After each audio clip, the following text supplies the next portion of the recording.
Hey yo, what's up my people? It's your boy Sam the Sun, aka Pascal, and this is the artistic show up on the place. If you are watching the show, man, karibu sana, don't forget to like, comment, subscribe, and share. Ikiwa kama artistic show huwa tunaleta some of the different guests hapa kwa show now.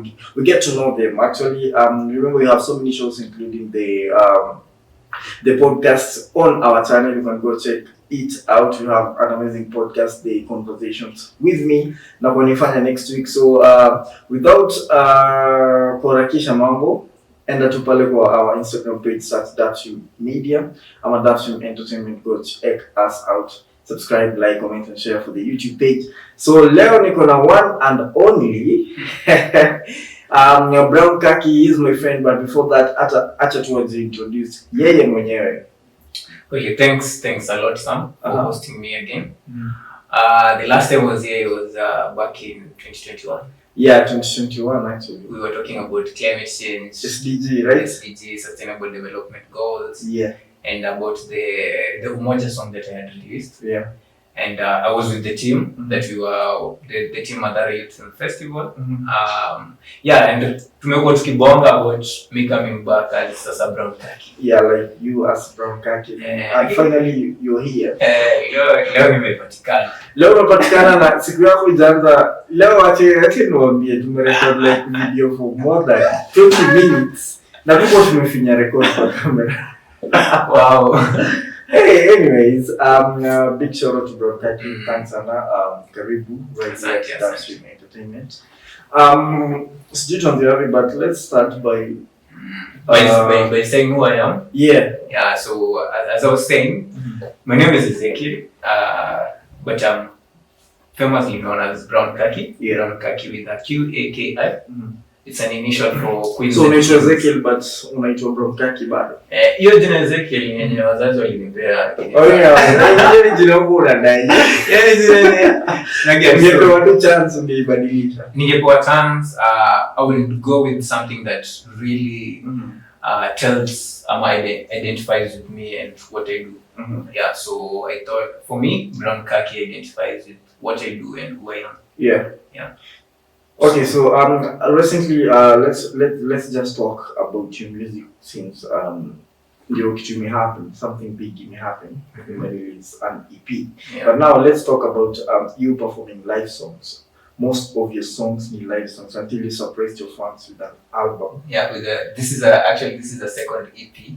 Oh, it's a second EP. Yeah. So it means you're continuing suppressing your fans. Yes. So what's your relation with maybe live music as compared to the recorded music? Most of you perform so many lives. Yeah. Yes, I have performed quite a number of concerts live, and as I'm a versatile artist, a versatile recording and live performing artist. So, but I prefer more live performing because this is the moment where I get face-to-face interactions with my fans, and I get to understand, I get to see how they react to my performance of a song and how I deliver it. You see, with recording music, it's good for the longest period. It's good for a long profit. Yeah. But with live performance, at least hapo hivi ile face to face, ile intimate interaction with your artist and with the audience, inakuanga hapo kwa hapo, you know. Watu wanajua this is how they like the songs being delivered, this is how they like the performance being delivered. They don't like this song. Yeah. They don't like the lyrics in the song, how you wrote it or how you're singing it. And yeah. So, but still again, nikaona there's a time that may reach I might not be able to be in a live performing act. People also want to listen to my songs over and over again, so I need to record the song. I need to record something. So then I started with recording the first EP album. Was called Kipepeo, Butterfly. Okay. Yeah, with the way I delivered the Kipepeo EP album, I didn't expect to romanticize to romanticize the EP album. I just wanted to tell people about who I am. But then again, I found myself putting love love, romance love in the EP album, which turned out good because the audience liked it and the way they delivered the message. But with this second EP album called Blessings, I feel that it talks more about who I am and the way I wrote the songs. It's more about the environment I'm in, the thing that happened to me, and the moments that create this music. Yeah. So the second EP album is more about who is Qaki. Ndio hata ukiniuliza swali kama siwezi jibu ama siwezi explain. Utaipata kwa ngoma. Utaipata kwa ngoma. Kama unasikiza ndio if there's something maybe you don't understand about me ama inakuchenga kidogo, I usually like as an artist to tell people just listen to my music. Because if maybe I explain it, what I love. True. But if you listen to the music and you'll find different perspectives of this question that you have for me. Let's talk about the first time like we met with Wafale Madari and you were having a small concert function concert. So we usually call it Music for Peace concert. We usually initiated this concert back in 2021 when I did my first peace concert. Hata sasa hiyo ndio nilikuwa msanii tunajidiscover. So there was a lot of talent around me during that time, and I also was learning about myself. So and then I thought, all these people practicing every day coming here at the center. So our center is called the Billion Music Family Resource and Leadership Center. So we have artists coming in, practicing and using the space to do their stuff. And us as artists, we use what we have, the knowledge you have, to teach to kids for free. Any service that we deliver at the center is free of charge. So unapata a lot of artists wanna come and practice from January to December. So in 2021, ikafika June. It's been 6 months I've been seeing these faces, people practicing, and we're not even getting a platform. So why shouldn't we create a platform? Like your own platform, right? To celebrate these artists. Na pia wajijue, wasikuje wakue bombard. Umeitwa kwa event, unafaa kudeliver and then una get chicken feed. Because it happened to me back in 2019 after high school.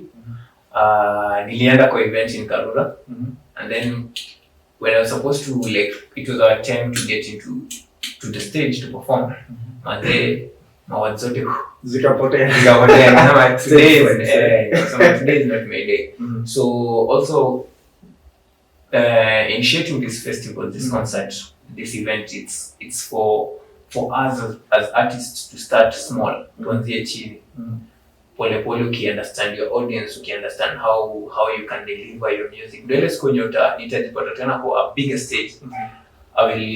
The ile stage fright itakuwa imeisha. So I wouldn't like to see people go through the same thing I did. So what's your maybe since ilikuwa 2021, like I thought itakuwa it was, so that was the first one. And then sasa the second one in 2022, that's where we met. We did the Prince concert again. And this time last year for 2022 ilikuwa big. Ilikuwa bigger than the first one. The first one kwanza hadi when you're starting something and you're not you feel like people won't support you. You feel that pressure, you're trying something new. But it had a good turnout and people came. Hadi wale wasanii walikuwa wamenitext wananiambia we come. Walitokea. So by the time when I was coming out to perform, napata wasee wamejaa, and I'm like, wow, I was super overwhelmed. Hadi wasee walikuwa zile like wewe ulikuwa mwavitu. But nile joy, manze, you all came. Alafu bado niko na ile anxiety, nervousness, what if ni mess. So what happened to your day, niliperform tu ngoma mbili. Alafu nikaambia wasee, manze, kila mtu ameperform and you have seen what I wanted to show you. Till next time. Till next. So I've nimetiki mko na another music for peace. Is it on 23rd, right? It's on this month, 23rd of September. So we are celebrating the International Peace Day, which is usually on 21st of September. So even the last years it was on the 23rd. So this one will be on 23rd, same venue, free entrance. But still before the 23rd Peace concert, tutakuwa na another one called a hangout called Smiley Day. Okay. Smiley Day, it's an event by my friend Brian Kavalaji. He usually put monthly hangouts where as friends we meet at a park and we hang out. We have a good time, music, art, we talk, we network. So that one will be on 16th of September. Okay. It will be at Imwezi bado. So tulisema imwezi ni ya sherehe tu. Imwezi ni ya sherehe. Ni ya sherehe. So we dropped the EP album this week and then tukuwe na hiyo 16th tukuwe na Smiley Day and then hiyo weekend ingine tukuwe na hiyo Peace Music for Peace concert. Yeah. And then on that yet there will be also an event in Mathare. It will be my friends anaitwa Smarta. She's a dancer. She hosts events about dancing. So wase wako welcome pia. Mnaweza mtafuta kwa Instagram, Facebook, TikTok anajiita Smarta. Okay. Yeah, MSJC. So for the Smiley Day it will be at Michuki. At Michuki Gardens. Yeah, Michuki Gardens. And then the Peace concert it will be in Mathare, same venue at BN Center along Juja Road.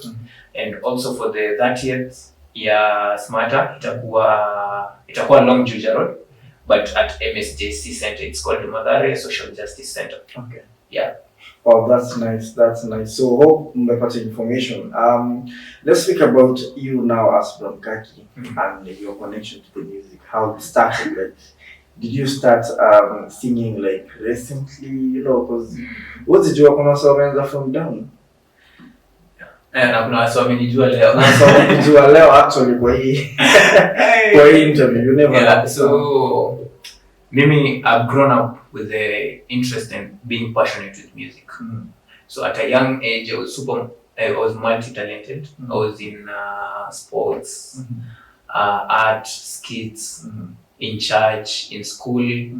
So even I remember when I was young in primary school, I used to be in a dance group. We had a dance group in church, and I was still in a choir in church. So I had a really good mom. She was supportive, especially when it comes to my talent and education. So kama na rejezo time tukiwa watu kulikuwa na story na Kesha before watu wa introduce jam sessions na marege Saturday. Wasi walikuwa kujibamba easy Kesha. So mimi niko primary but mabesti zangu wengi wako in high school. So hosting makesha in church I used to go. Then I meet with artists wenye wakubwa, maybe older than me. Na learn from them, wananikaribisha kwa groups zao za dance and art. And that's where I started gaining more and being more passionate about music and art. So nikiingia high school, high school story ya sports ikanitoka. Ukasare story ya sports. Alafu nikaingililia story na music festivals, drama festivals, and then hapo ndio bado nikajijua like I can write songs, I can rap, I can sing, but ulikuwa rapper? Yeah, nilikuwa rapper. I say bado I can rap, yes, but I decided to concentrate more on making soulful music. When I was in high school, nilijipata nikiwa chairman wa Talentos among other clubs, yes. But I was a chairman wa Talentos club when I got in Form 4. So we used to organize these functions. Zenye mashule zinakam, we nurture our talents. Hapo hivyo. So this one time niliperform ngoma ya Perfect by Sheila. Okay. But say was only gonna do ngoma, so it was popular. Yeah. But I think people fell in love with how I delivered the song. They didn't expect that from me. And then wasi wengine wakakuja wakaperform, and then later wasapozileza like we want Qaki to perform again. So wasi wenye mse ametoka perform again. Alafu ndio unaingia sasa hiyo. Na vocals zangu na melodies na songs nini. Kwa zile za like nikaribi hii audience wana hatuwezi rudisha hiyo nini. Hiyo hype chini like. Kuda. Nika perform hapo hivyo ngeto nyingine hatari. It was a self-written. But explicit sort of. Explicit hapo hivyo kwanza nikaangalia pande sikuangalia nikiperform the all that time nikiperform hiyo ngeto. Sikuangalia pande yenye teachers walikuwa wameketi because I felt so guilty. Yeah. Because the first time I performed was ilikuwa just a nice song. It was a universal song that everybody can listen to. So hapo mimi nimepiga explicit ma audience wanataka ma student wenye wanakuanga wewe bika na hiyo nimeshika yes catch the crowd but I am na feel guilty to myself na feeling kama this is not me because even later when I was approached by the teachers they were like hey kijana you're talented but the last song hapana buda hapana nikaambia but this is what the audience wanted. So that I think it is one of my turning points and I realized that this is not how I've been raised and I don't think I will be proud if the people who raised me saw they saw a video of me performing an explicit lyrical song like that. So sai when I perform hizi ngoma the people that I was with my schoolmates wako zile za like buda so ndio ulikuwa unatufundisha kuandika ghetto right like what so does that mean like the Kenyan music especially the Gengeton side hapo naye kidogo it does not aiambatani na ile image yenye mimi nataka image yangu ama image nataka kuportray but sometimes in the house I listen to Gengeton because kuna ile time na feel na unakonga na gangster bombs kuna so that means like kwanza uligrow with gani me when I nasema half of my life is in Mombasa. Mombasa yeah okay. I was born in Mombasa but I grew some of my time like in high school period na kindergarten period was in Mombasa but my primary period from class 3 to class 8 was in Nairobi and then that's when we moved back to Mombasa during my high school period and then after high school nika remain sasa in Nairobi because I felt that in Nairobi it's where there is kuna ile kitu yenye natafute. Okay. The reason why nimeku ask place will go is because let's speak about the Gengeton. In most cases ama in most artists when you raise up wametoka ghetto you get alafu like the kind of music you're singing kama soul unapata msana anamwambia ni wa uptown unaget so like wewe kwa unaona like these vitu ziko different you get like umechanganya kuna vitu different yes please maybe grow na the kind of genre you're singing so when I'm in Mathare when I get different audiences when I perform to them my songs wako zile za like wewe ni wakuja wewe sio naambia mimi ni Mathare mimi nimekaa Mathare for the last 5 years that's where actually the music grew because after high school I joined the community based organization from Billion Music Family Resource and Leadership Center and kulikuwa na everything I needed. There was a guitar, there was drum sets, there were instruments that I could learn, there was a piano and I was so nilikuwa natakanga sana nikigrow up nijifundishe hizi vitu because I knew one time that I will become an artist and I will need to learn the instrument.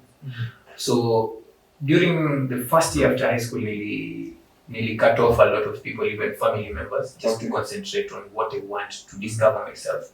So during that time, nikajifundisha instrument, guitar.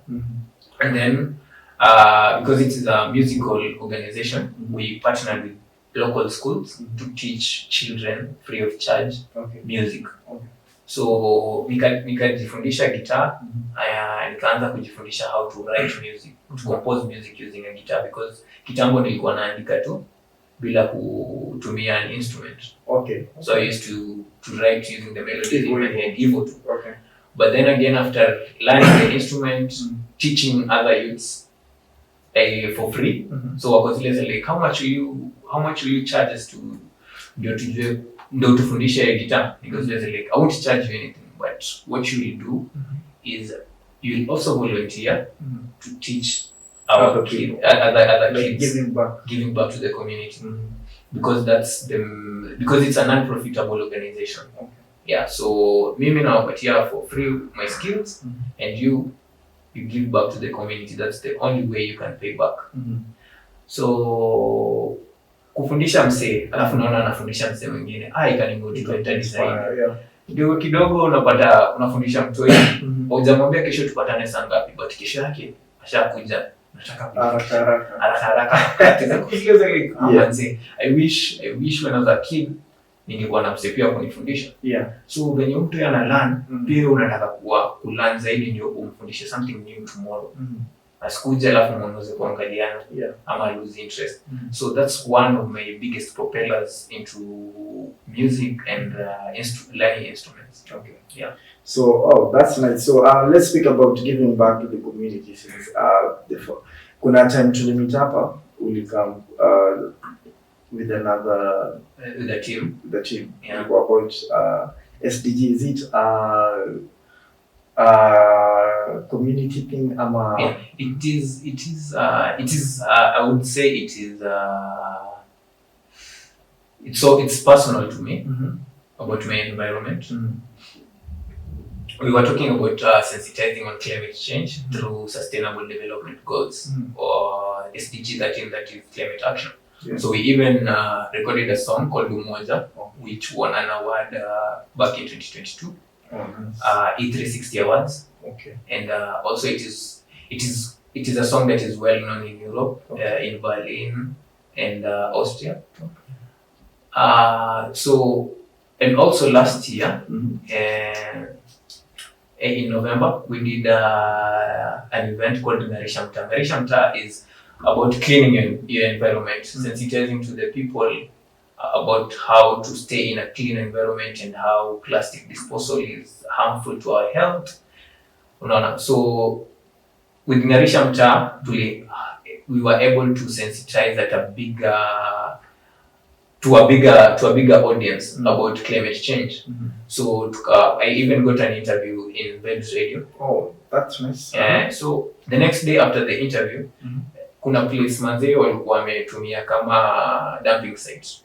The communities around us, because they cannot go to Dandora dumping sites to dispose their waste, wanalipa mavijana. Unajua vijana wa Mathare mostly they are unemployed. So they do what they can to survive. So wakiingia kwa hizi neighboring communities, wanaambia sasa this is a job opportunity, right? So si tupatie itako yenu, tutajua mali tutaidispose. Nyinyi tupatie, alafu nyinyi mtujenge ganji kidogo. So in the middle of the night ama at night, hao vijana wanaendea tako in the neighboring communities, and then they come and dump it in the river. So your place ikakuwa dumping site, ikakuwa a hill, a mountain of waste plastic. Alafu government imenyamaza tu.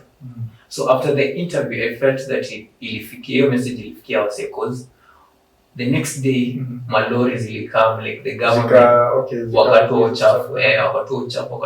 So during our Ngarisha Mtaa, which was on Saturday, we planted trees along the river, which again community ni ile zikaharibiwa nini. But later on, because that happened in November, and then at the beginning of this year, community organizations and NGOs zikashikana. Tuka create that place, ikakuwa Mathare Park. So now there's no waste disposal. Oh, nice. And this park was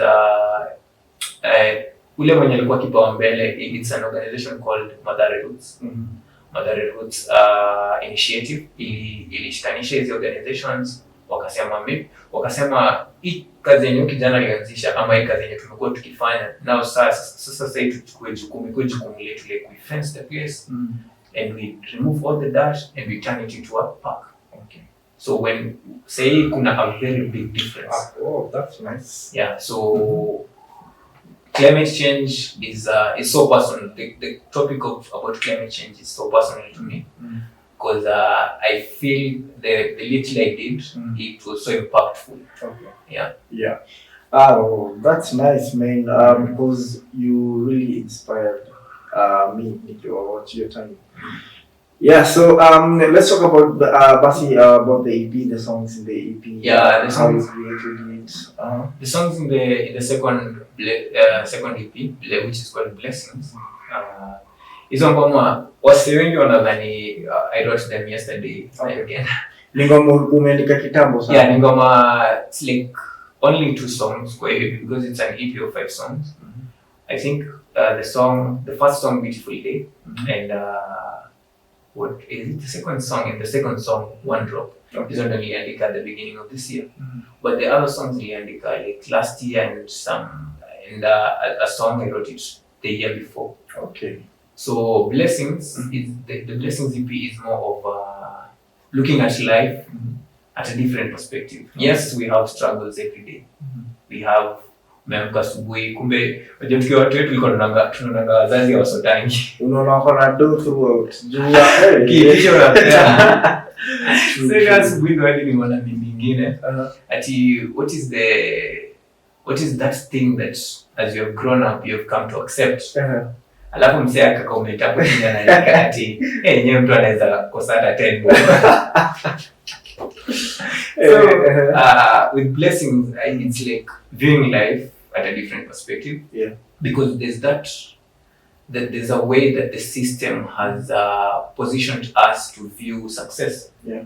If you have a bigger house, if you have a good car, if you have a beautiful girlfriend, You're successful. you have a running business, you're successful. But when you wake up, do you ever say thank you for seeing another day? How many times do you even say thank you? Hata si lazima like you pray or you go down on your knees and say how grateful you are.